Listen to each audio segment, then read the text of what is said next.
Hi, everybody. It's your girl, Carla Renata, aka the Curvy Film Critic. Welcome, welcome, welcome to another episode of the Curvy Film Critic with Carla Renata. If this is your first time joining me, give me a big thumbs up to let me know that you were here. If you were on YouTube, if you were on not Spotify, Facebook Live, Twitter, and or Instagram or any of the other social media platforms, please subscribe to the channel because you never know who you might see here.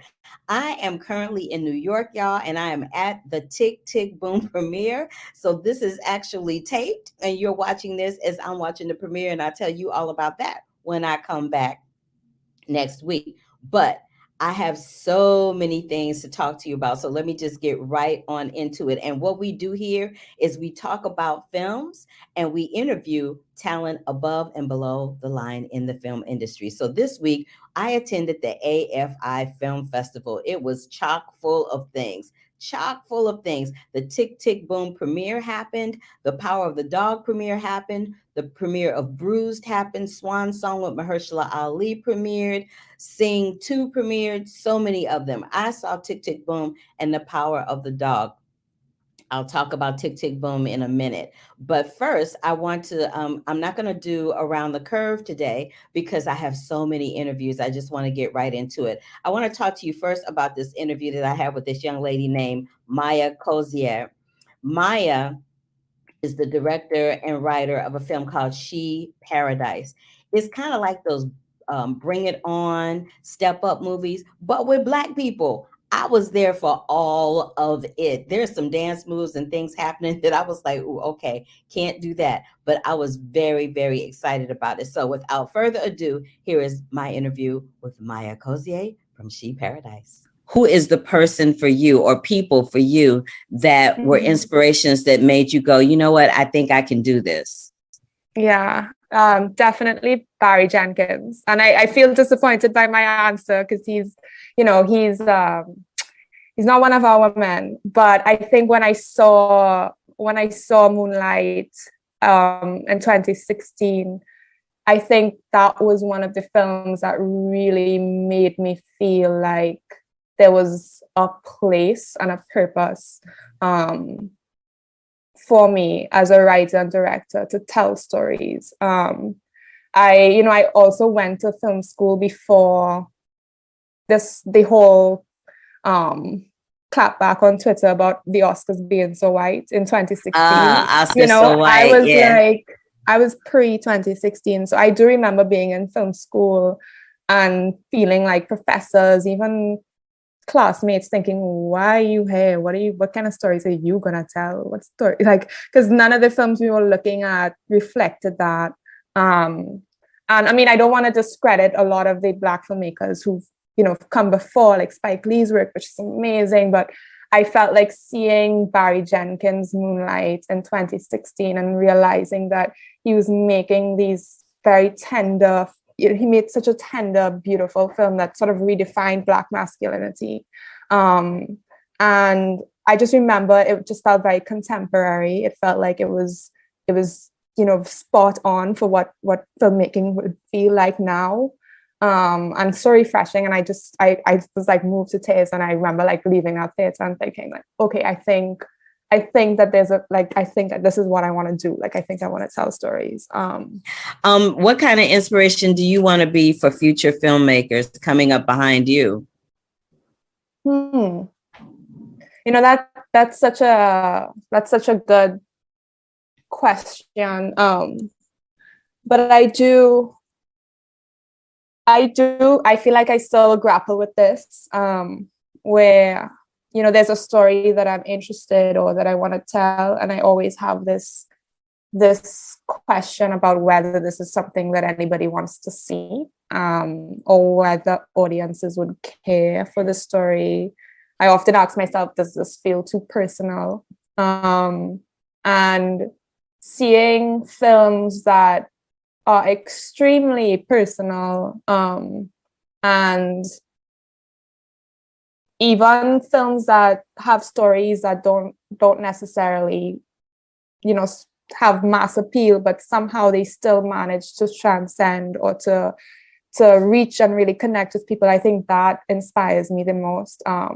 And so for me, it's like when I go forward and continue to make work, I hope that I can inspire filmmakers to really have confidence in their own voice and in their personal stories. The thing that intrigued me about this film is that it was dealing with it from not only our point of view, somebody that looks like us in the lead roles, but from a completely different perspective, using like dance hall, Caribbean dance, which we don't even here in America, we don't even know what that is. You know what I mean? Like we have remnants of it and have some type of, familiarity with it. But to see how these young women get together and how they bond together and how they do their thing together as a group to try to get these gigs, I've never seen that in film before. I've seen it with white kids, but I've never seen it with us. So I want to give you snaps and claps and applaud you on that, because this is huge. Thank you. It's huge.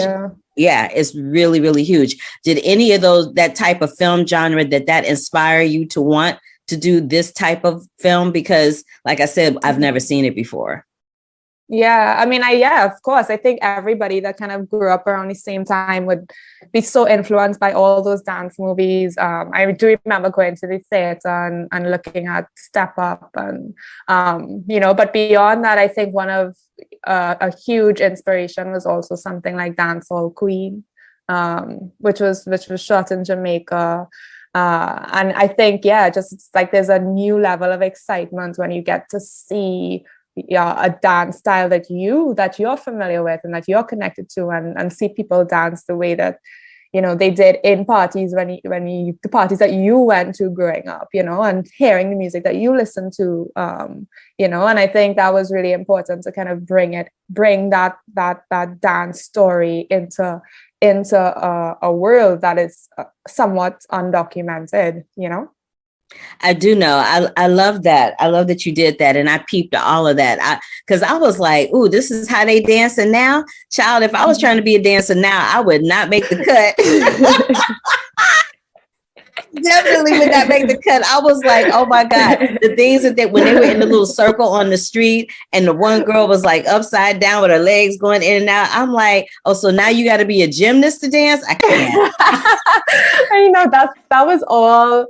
I mean, a lot of those moments weren't even choreographed. That's the thing. Like when the music started, they would just get into it so much and go for it. And a lot of those moments where you have them on the street doing like this jump splits and the headstands, none of that was choreographed. That was all them. That was just them taking control and leading. And we were just there to and let me tell you something. Those jump splits, every time one of them did it, I was like, ooh, that hurts. That hurts. Ouch, ouch. Ouch, can't do that, because I can do this back in the day. I could do the splits, but I couldn't do no jump splits. I wasn't trying to do no jump splits. I'm like, yeah, I don't know what's going to happen when I hit that ground, and I'm really not trying to find out. Yep. What was your? But they're also great, though. They were. The energy was just always great on set. Yeah, it totally was. I kind of love that you put a character in there named Skinny too. I kind of just love that name, that his name was Skinny. But I love how Skinny he went from being real charming and real cute, because you're watching and you're like, okay, all right, Skinny, I see you. You're getting real dark and you're like, ooh, okay. Skinny is not who we thought he was. Yeah, he's a deceptive Prince Charming. I mean, I think, in a way we kind of follow the fairy tale model. It's like, a story of this woman kind of, ascending in a way, and things take off for her and she meets a Prince Charming, but we didn't want to have a fairy tale ending. And we wanted to tell a true story and to give a taste of what actually happens. And so, see, that character is very, very sort of deceptive, in his introduction. Yeah. I love how you called him a deceptive Prince Charming. I love that. I kind of like that title. I also love how it was a little bit of a coming of age story for Sparkle, because when we first see her, she looks like a little girl. And by the time the film ends, you know, she has no makeup on, her hair is pulled back. She got her little backpack. She got her little, you know, little school clothes on. And by the time it ends, her face is beat for the gods. That hair is twisted up in a little knot on her head. You know, you can tell that this whole experience with these young girls has changed her and made her grow up in a way that she didn't see coming. How important do you think it is to give that message to young girls with this film? Yeah, I mean, you know, beyond the materialistic sort of progression and transformation that she has, you know, I think it was really important that she walks away with a newfound autonomy where she can stand on her own 2 feet and not have to sort of rely on Papa or even the sisterhood, but she can sort of find strength within herself and move out in the world, making her own decisions and standing on her own 2 feet. And of course, this sort of material and the makeup and the clothes is just all like a fun addition to all of that. But I think it was really important that she felt that change within. Wow, I was taken by surprise. I was enjoying my own interview. So that was that. But Maya Cozier, I want to thank her for her interview. She Paradise is in theaters. It's a dance film. Y'all will get your entire life. All right. Next up is Miss Eleanor Coppola. She is the wife, ironically, of Francis Ford Coppola, the director of the iconic Godfather, but she is an award-winning documentarian in her own right. She has a film that's called Love Is, Love Is, Love Is. I like to call it Love Times 3. It deals with 3 vignettes, which are kind of like Neil Simon Plaza Suite style. One is a virtual date where we see this couple whose love is not as tight as we think it is. Another one is where this one man is married but has a girlfriend, and he kind of gets a little salty when his interest with his wife starts to differ, and there seems to be a little saltiness happening there. And last but not least, we see one where there's a pouring out of love for a friend and a parent that is infinite but not perfect. It is the phrase "love is, love is, love is" a phrase that Lin-Manuel Miranda put out there when he accepted his Tony Award, but that is not what this is. So I want to be very, very clear. But I did have a nice conversation with Eleanor about doing this film because it features all women of a certain age. Most of them, I should say, are of a certain age. And we had a nice little chat about that. So without further ado, here's my interview with the fantabulous Miss Eleanor Coppola. You have a great look. And just you're an artwork, so I'm appreciating that. Oh, thank you so much. I love talking to women filmmakers. It's totally my jam. It's my thing that I love most about doing interviews. And I noticed that for this particular one, you're dealing with love from 3 different vantage points, right?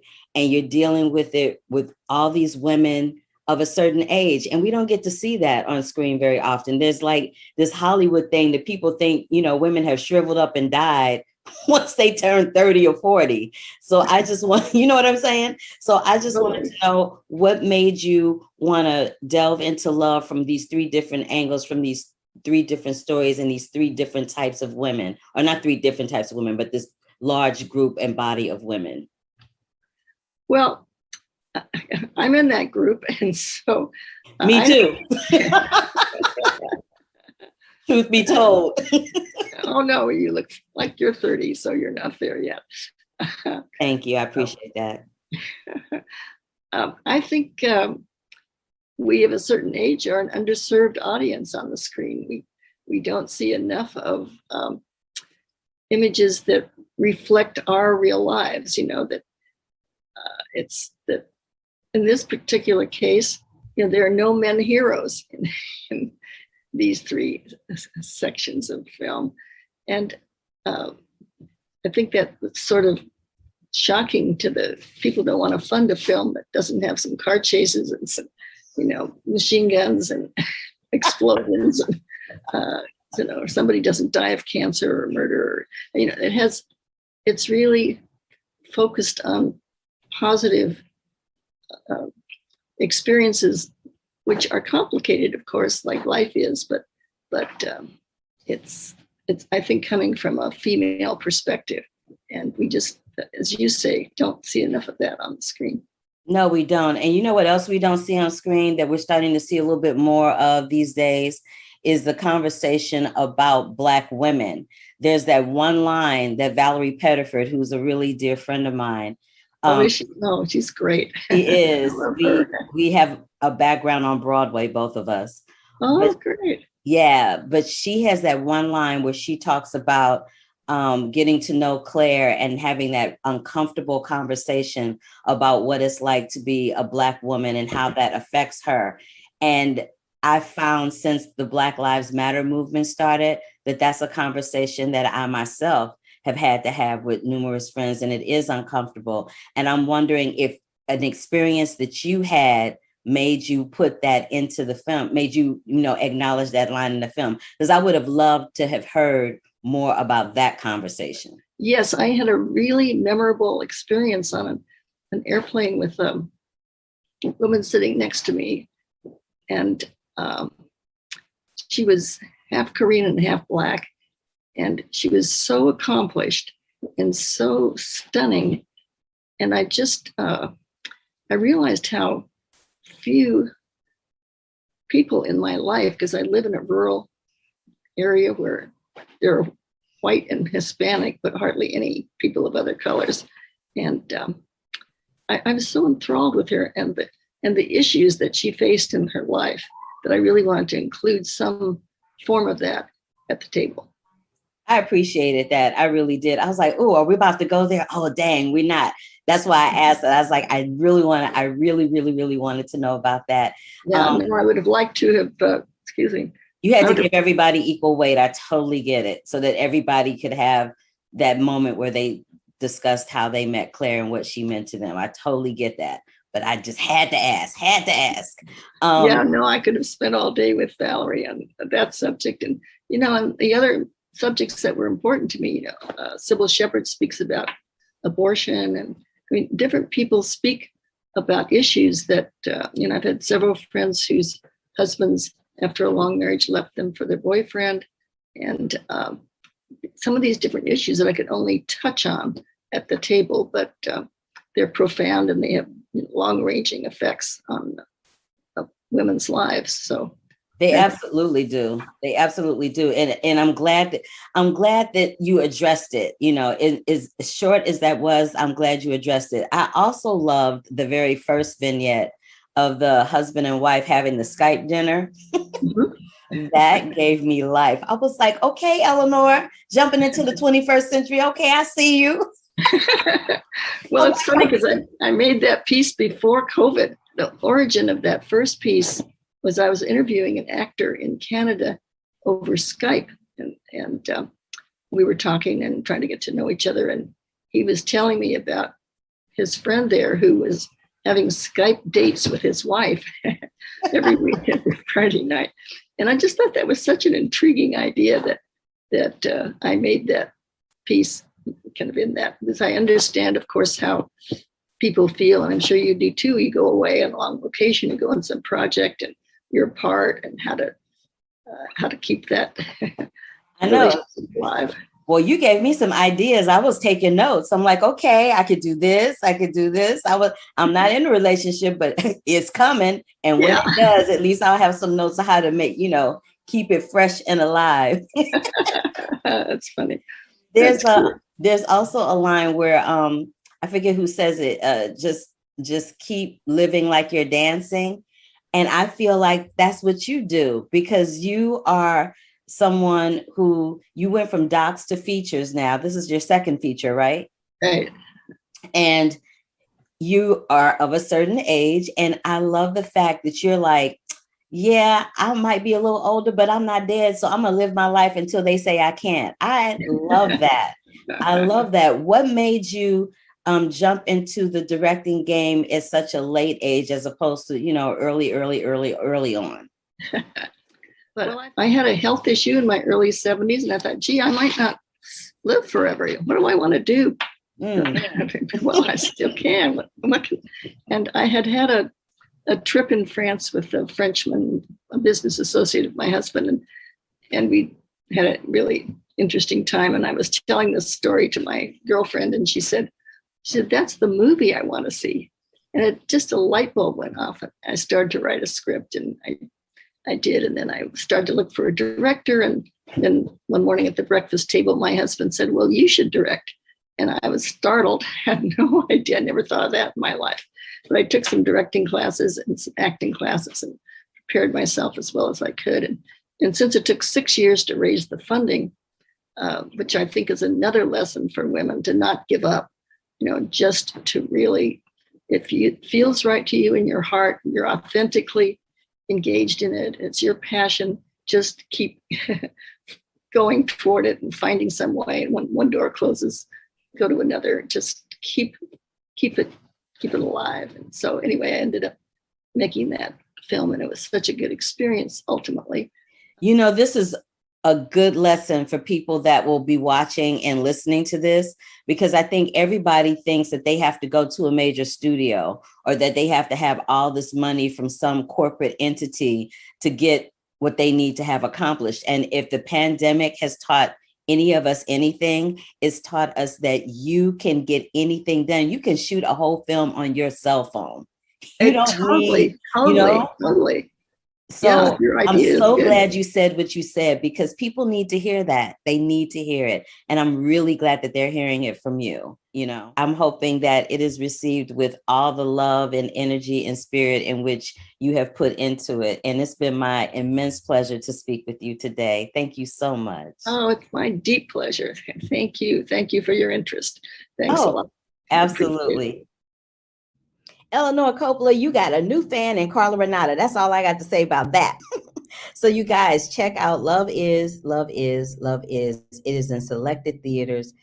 And I believe it is in selected theaters as of November 19th, if it's not already. Check your local listings and find out. All right, I got another female filmmaker for you. Her name is Gita Malik, and she wrote and directed India, Sweets and Spices, and it stars Sophia Ali. Let me tell you something. This film is about this college freshman who returns home for the summer and discovers secrets and lies in her parents' past, and it makes her question everything she thought she knew about her family. Baby, they got messy aunties. They got a little love triangle. It's a lot going on, but this movie is funny, and I'm so glad that Gita put the Indian culture on blast and put it out there for us to see.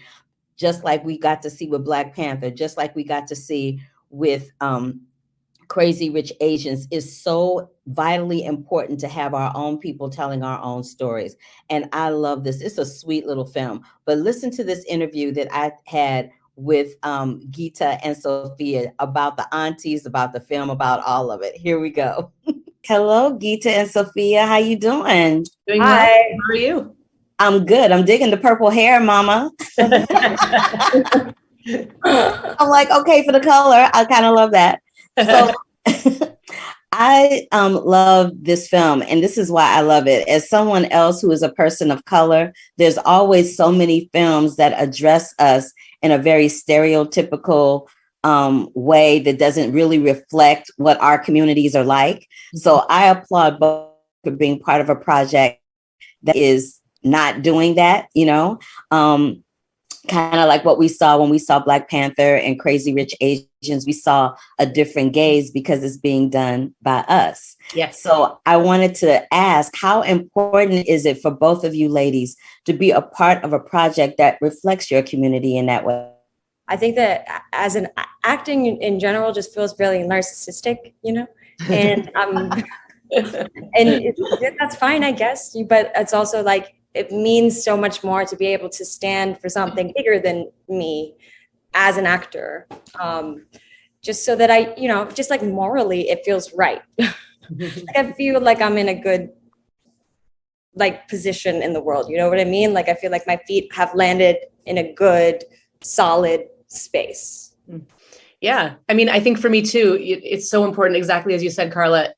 I didn't want to over-explain our culture. I just wanted it to be a reflection of my authentic experience and what we experienced growing up. And it was, a movie, by me being Indian American, but also for our community, and for people who related to that community. And there were universal themes in it, but the specificity of it being South Asian, I think it was really important to me to maintain that integrity of our community. Cool. Thank you, ladies. And let me just say, I laughed out loud. I watched this with my mom. And we hollered because everybody has that one relative that's just messy. We like the aunties. We all have that relative that's just a little messy, that when they walk into the confines of the home, you're like, oh, here they come. And I'm not trying to put your family members on blast, but for each of you, can you just give a subtle hint to who that person in your family might be? I'll start with Gita first. And do you know if they're related? I'm that person. No.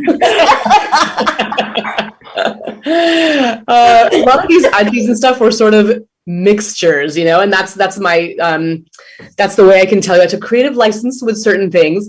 But yeah, you're right. There's always that one auntie where she's trouble. She's the one who's going to stir the pot. Yes. So yeah. I definitely have a pertinent person in mind. Okay. I won't put you on blast. How about you, Sophia?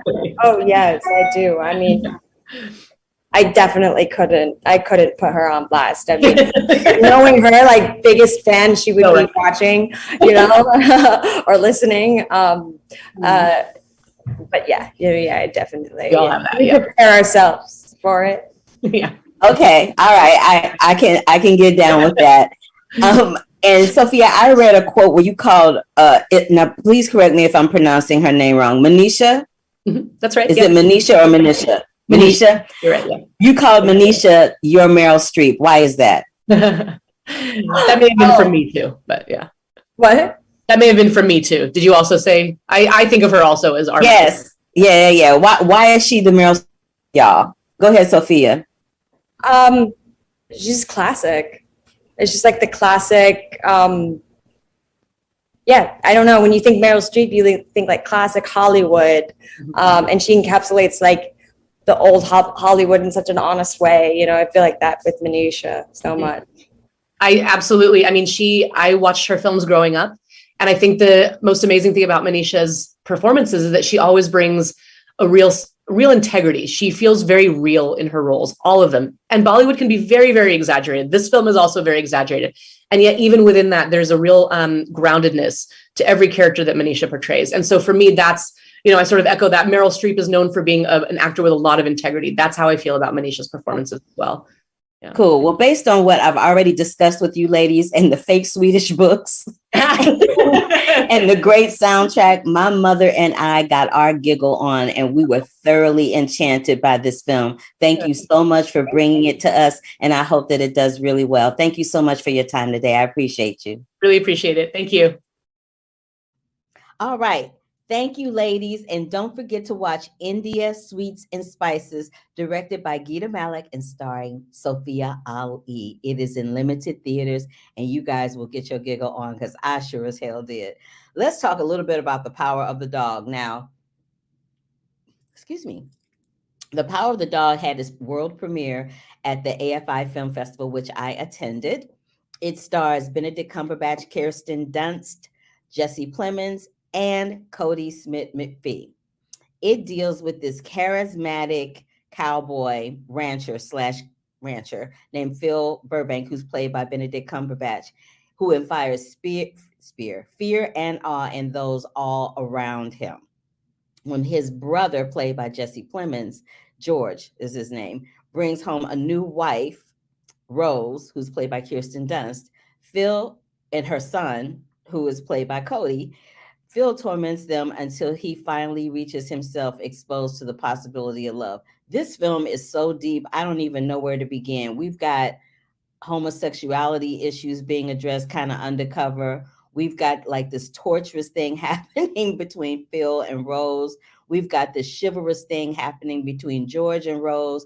And we've got Cody's character Baby, this movie has an ending that you do not see coming. I don't want to tell you what it is and ruin it for you, but it is a trip. It is directed and produced and adapted by Jane Campion. That name sounds familiar because this is also the same woman who directed The Piano that garnered an Oscar for Holly Hunter. So without further ado, let's get into this first interview with Kirsten Dunst and Jesse Plemons. George and Rose.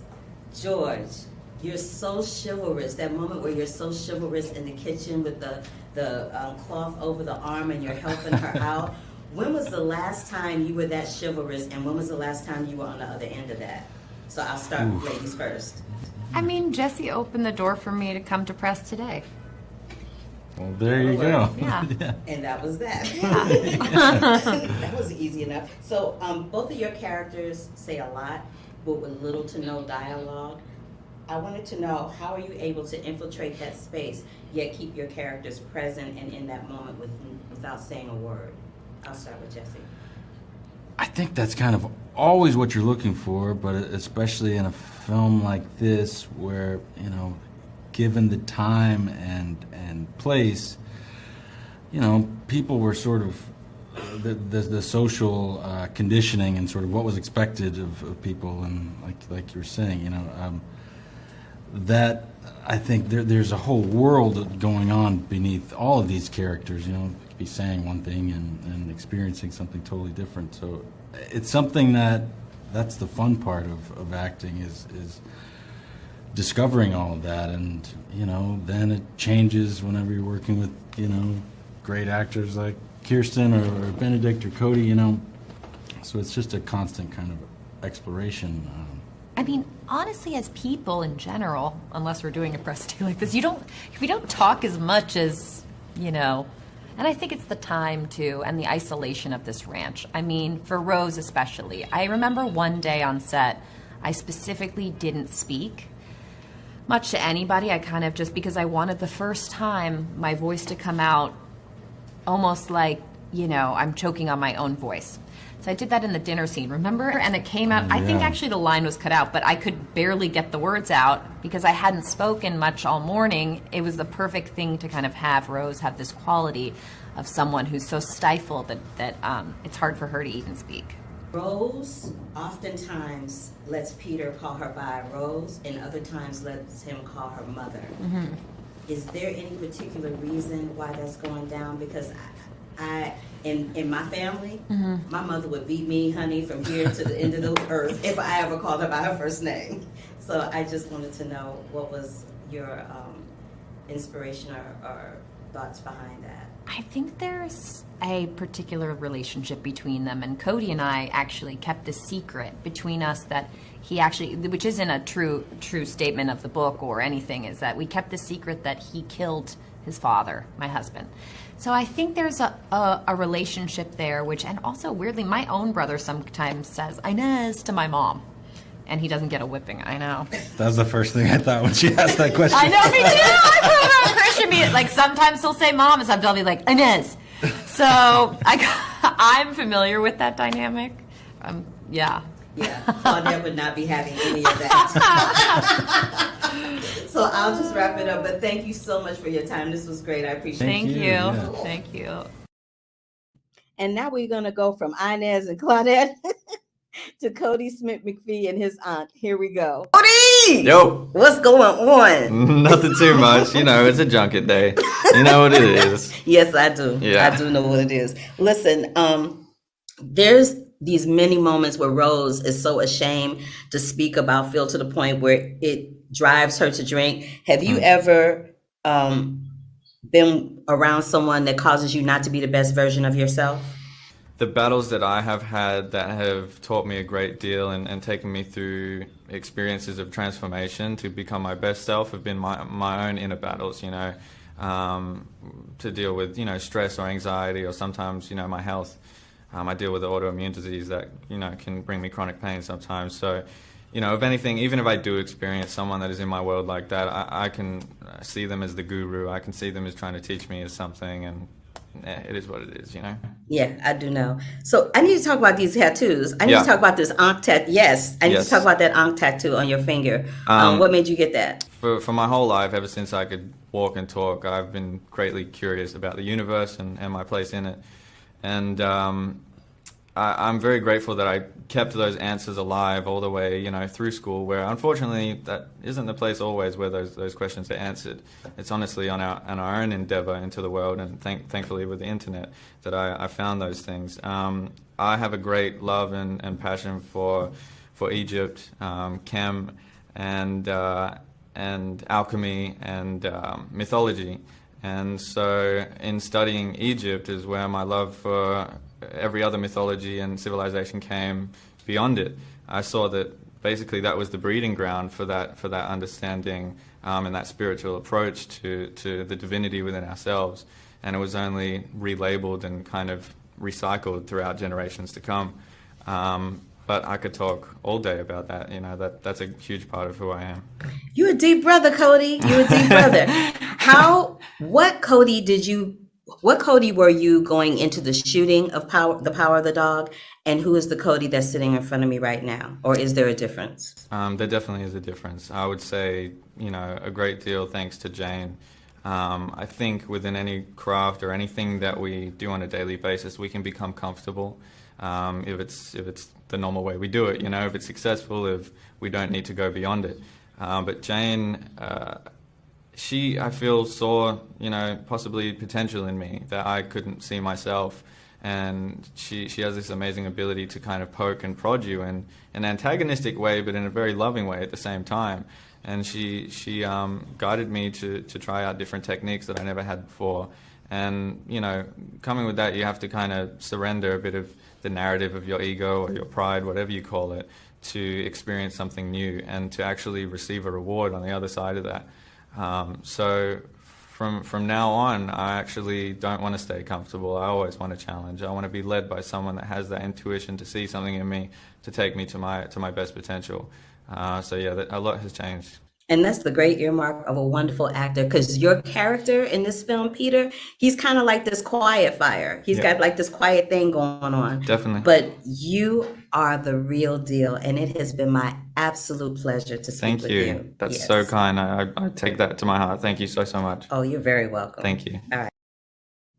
And now for Mr. Benedict Cumberbatch, and then I will talk about the film after this one. I need for you to talk to me about this dude camp, though. What exactly did that entail? Well, it was in Montana. It was where the book is set. And I got to work with an amazing horseman called Randy. A true cowboy, that's how he called himself. And his wife, Jen. And they both invited me to their home.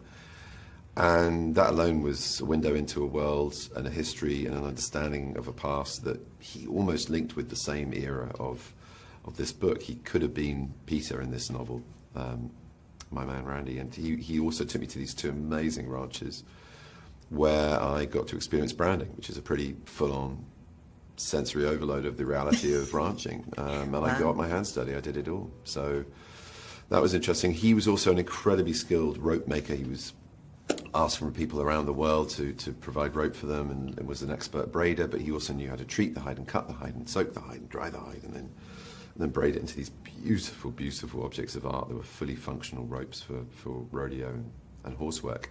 And he did horse clinics around the world, so he was an expert horse rider. He really was the real deal, and had lived a life of, being on a horse for days, weeks at a time, rolling out the bed mat, hoping that, the predators weren't going to get his pride and joy and his livelihood, and seeing them off in pretty spectacular style in his time. So, Randy, if you're listening or watching, God love you and thank you.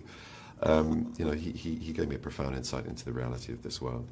Dude, you gave me a profound insight into the reality of this world, too, because you've got like 3 different movies out this year. You are jamming. You are having a spectacular year. But what I really want to talk to you about is, what do you think makes Phil so spectacularly unnerving? I think he is driven by something which is revealed within the story that makes him so assuredly male and so assuredly confident and all-consumingly dominant that he doesn't take prisoners, and it's just very frightening to be in his space. You never know what inauthenticity he's going to pick up on or challenge.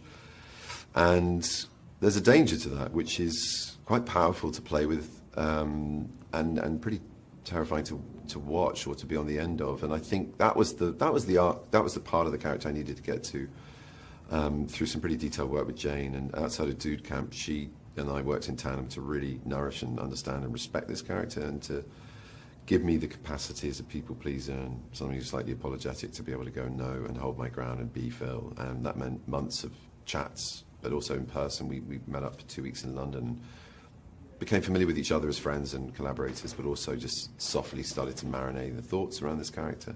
We did dream work, which was extraordinary, to kind of plug the sort of depths of the subconscious to bring stuff up. And that was a new thing for me. And she gave me the ability on set as well to just really stride in there and be him and introduce me as Phil and not Benedict to the crew on the first day. So, well, it worked. I want to talk to you real quickly about the scarf Yeah. and that scene in the lake, and the whole tie that it has to Bronco Henry is such a seductively sexy scene without one word being spoken. How did you and Jane collaborate on that moment?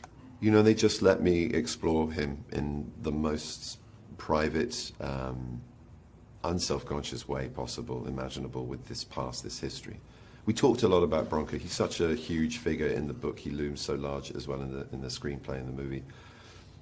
And like the landscape, in a way, it's another character in the film. And I had to understand him to know what I was interplaying with, and just to let go, to be sensual with a body that's so contained and, in a way, performatively masculine in every other aspect of his life.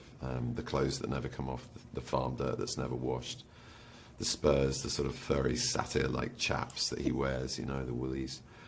It's kind of, yeah, to be that naked psychologically as well as physically was a real release, but it took a while to get comfortable with it, and then you just dive in. That's the kind of unknown of what we do. You can't prepare for those moments, and Ari was there just trying to capture bits. They didn't stage any shots.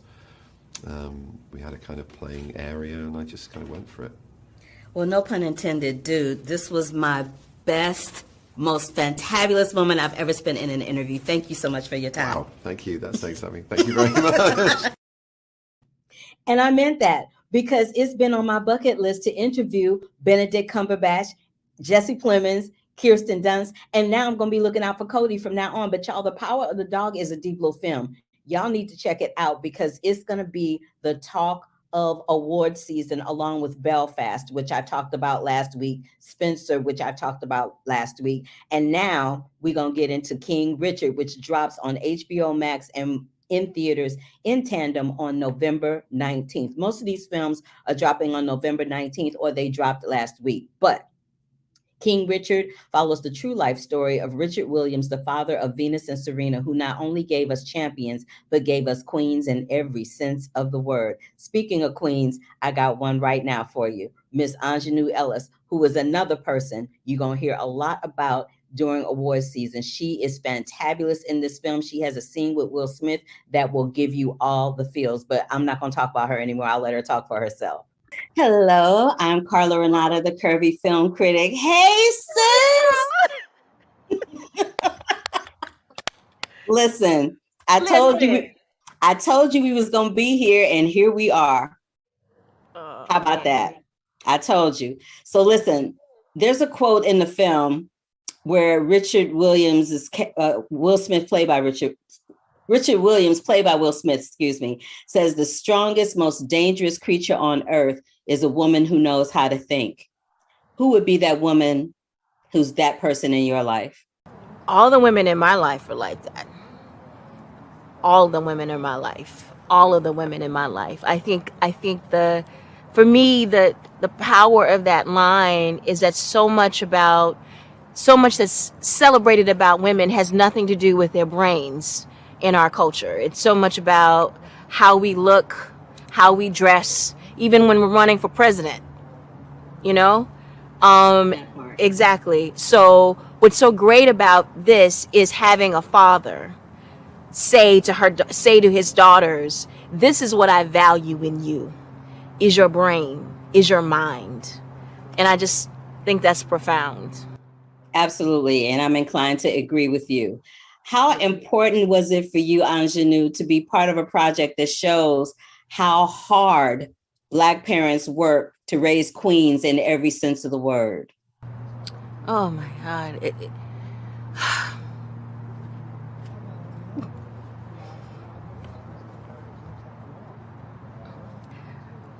So many people, most of us are doing that.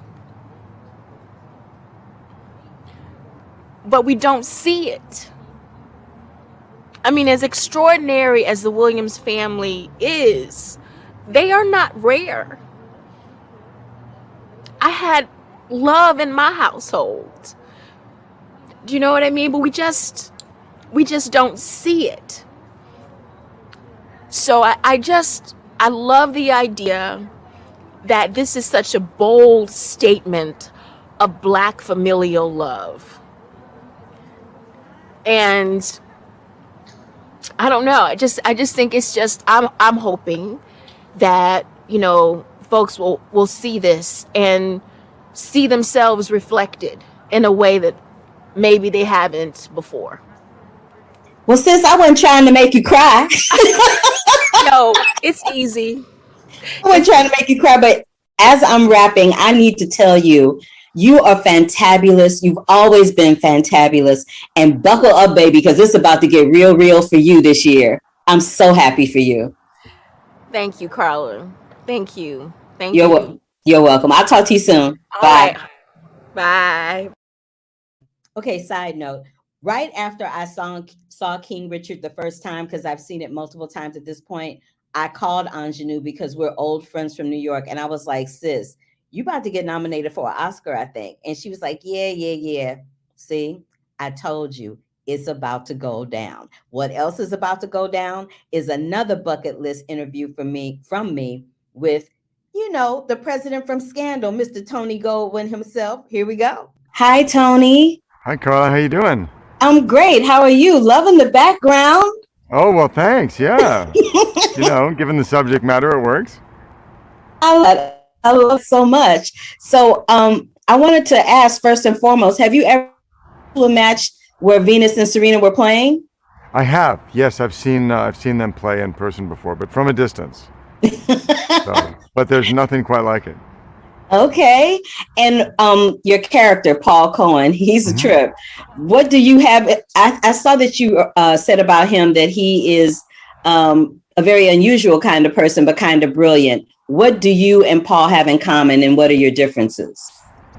Well, I think that the thing that really struck me about Paul when I got to know him is he's just tremendously big-hearted, and I think we kind of share that. He's kind of like a hard person. I feel like I am too in a way, which is how he coaches, and that influenced his coaching style, and I really wanted that to be part of the character. So when I got to know him, that was really, really helpful. Paul is, which I am not, he's kind of a genius. He's an analyst, and he's someone who breaks things down into very intricate systems, which I don't do at all. So he approaches things from a very, very intellectual place. And so, I forget the number, but he said, as he first started coaching Venus, what he would do, he would grid out the tennis court. And he said I'm going to get the number wrong, but he said something like, there are 237 shots in tennis, and I'm going to teach you every single one, and you're going to practice them. And he made a grid of the tennis court and numbered it where her body and her racket needed to be in any given, situation or shot, and everything was deeply systematized for him, and I don't function that way at all, so that was really fascinating. That is fascinating. That is kind of brilliant and genius. I'm like, that's a lot going on right there. Yeah. Now, one of the quotes that Richard Williams says in the film in life, he says, if you fail to plan, you plan to fail. I know that your dad was in the business, and I'm just curious to know if he had any kind of, if he gave you any kind of adage that as you were embarking into the industry as an actor and a director. Yeah, I think my father's first plan was for me not to be an actor. That would be so that plan didn't work. So then he went to plan B and was like, okay, if you're going to do this insane thing, here's what you need to know. He said, it's not about, becoming hot when you're young. It's not about grabbing the brass ring. It's not about being on the cover of a magazine. He said it's about building a body of work that sustains you and that you can be proud of, so that when you're in your 50s, you're still in the game. Because the thing about our business is it's a survivor's game. And he was like, the point is to be still doing what you love when, until you're too old to do it, as opposed to, what our culture tells you is you got to be like the hot thing right off the bat, or you're, so those were words of wisdom that my dad gave me that have stuck with me. Excellent words of wisdom, and you have built a fantabulous body of work, and it's been my pleasure to be able to talk to you a little bit about one of your bodies of work today. Thank you so much. Thank you very much. I appreciate that. All right, bye. And last but not least, the divas who played Venus and Serena in King Richard, who were also fantabulous. And when this one plays, I'll give you a recap of the AFI and these two films, Power of Dog and King Richard, after we talk to Sanaya Sidney and Demi Singleton from King Richard. Hi, ladies. Hi, how are you? I am good. Look at you, Miss Carla. You was raised well, girl. Look at that. Look at how your mama raised you. So, Demi, I know that we have something in common. You were little Nala in The Lion King, right? I was, yes. I was Shinzi in the LA production. Oh my God, really? That's amazing. I know. So I just had to start out with that because, that's how I roll. So you guys, let's talk about learning how to play tennis for this film. I know that for Sanaya, you're left-handed, right? Yes, I am. So it was a little bit of a challenge for you, but I'll start with Demi first, and then you can pick up the mantle when where she leaves off. So how was it learning how to play tennis for this film, Demi? Yeah, well, learning how to play tennis was very difficult. When we started training, I was expecting tennis to be so simple. I was a dancer, so I've always been really good with picking up choreography, and to me, I felt like tennis would just be the same thing. That was not the case at all. Tennis is very difficult, and I had very little experience with tennis before I booked the role. I had 3 tennis lessons for an audition, and that was it. And so, learning was very, very difficult. But I think all the soreness and the whining and the tears and everything, I think overall it was worth it because I love the sport now, and I think it's a hobby of mine that I'll Sure. And for me, it was definitely difficult at first. It was something that I had to get used to, but I was willing to do it for sure because I was stepping into Venus' shoes, and I wanted to do justice by her story and let people know just how fierce they were at such a young age. But I did fall in love with it too, and I think it's such an extraordinary sport. It's very mental. You have to use your head a lot. It's how am I going to do this? Am I going to go here? It's just you and one other person. So it was definitely different, but I think it's awesome when you get to learn a sport. You definitely understand it more, and when you understand it, you totally dig it for sure. You like it more when you get it. When you understand the sport, you just like it more. Exactly, because then you kind of just go I know what she's doing here. Oh, that should have been taken away. That right, certain things like that. Yeah. Great. I know you guys have worked with some heavy hitters in the business, but what was it like for you to meet these heavy hitters, Venus and Serena? It was so cool. They were great. We didn't know they were going to come on set that day. They surprised us, so it was real cool to meet them, man. I mean, I think it's fun, but at the same time, it's kind of just surreal when you get to meet your child heroes, when you send them and talk to them and look them in the face and say thank you.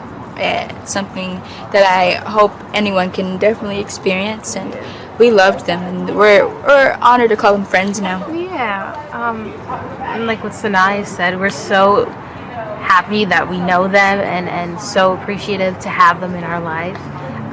When we met them, we just had a very lovely conversation, kind of spoke about what their childhood was like. They spoke to us as if we were them. I think Venus pointed at me and goes, when you're this age, you're going to date a dude named York. And then Serena came in and she was like, but he's not going to be into you. It was a lot of fun. It was, just a cool conversation. They're so funny. Yeah, they're hilarious. And I think we also realized how much we have in common. Oh, yeah. I feel like Venus is definitely the more cool and calm and collective one, like Sanaya is. And Serena is the more outgoing and more outgoing one, which is me. So I feel like we got to learn a little bit about who they were. Just by you guys are now going to be inspirations for other little girls. And I thank you so much for taking time to talk to me. I appreciate you. You were great. Thank you, Miss Skylar. All right, bye. I love the fact that she kept calling me Miss Carla. Yes, Miss Thing, you were raised right. All right, you guys, King Richard in tandem in theaters and on HBO Max on November 19th. Let's talk a little bit about Tick Tick Boom. This is my AFI Film Festival wrap up. Tick Tick Boom is directed and adapted by Lin-Manuel Miranda. Y'all know him from In the Heights, you know him from Hamilton, and now you know him in his directorial debut. This will be on Netflix on November 19th. It deals with the life of Jonathan Larson, who wrote and created Rent. It stars Andrew Garfield, Vanessa Hudgens, Alexandra Shipp, and Robin DeJesus. This show tonight, y'all, has interviews and reviews of people who are going to be a huge part of the Oscar conversation. On the cusp of Larson's 30th birthday, he wrote, this promising young composer wrote something about navigating love and friendship and the pressures of life as an artist in New York City. Award-winning performances, spectacular directorial debut, surprises for every musical theater geek that is out there. Can't say what it is, but you'll see it. And I'm talking really fast because I'm running over to the premiere in New York as we speak. I also want to talk about Parallel Mothers, which showed at AFI Film Fest. It's directed by Pedro Almodovar, and it stars Penelope Cruz and Milena Smith. Let me tell you something. This is a story about two mothers who give birth on the same day, and something crazy happens with the kids. Another one, fantabulous performances, fantabulous direction. Pedro and Penelope have worked together before, but this is their best work together, I think. And it deals with complicated relationships between these two mothers, between Anna, one of the mothers, and her actress mother, between Janice, played by Penelope Cruz, and her beau Arturo, who was married when they were getting together and she got pregnant, and that presents a whole nother conundrum. Come On is written and directed by Mike Mills. It stars Joaquin Phoenix, Gabby Hoffman, and Woody Norman. It deals with a radio journalist who embarks on a cross-country trip with his nephew after a horrible breakup and his mother dying from a debilitating disease. With this film, you see yourself through the eyes of a child, and Joaquin Phoenix, yet again, gives another fantabulous performance along with his young co-star, Woody Norman, and his sister, played by Gabby Hoffman. Jagged, the documentary I talked about at Sundance, and TIFF, which is about Alanis Morissette's journey to Jagged Little Pill, her number one all-time selling album.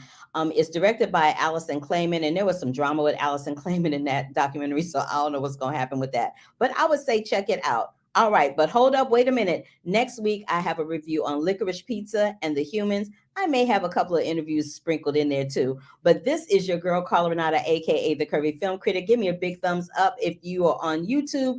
Subscribe to the channel, and thank you guys so much for watching it. I'm off to a premiere. I will see you later. Love, peace, and hair grease, y'all. Bye.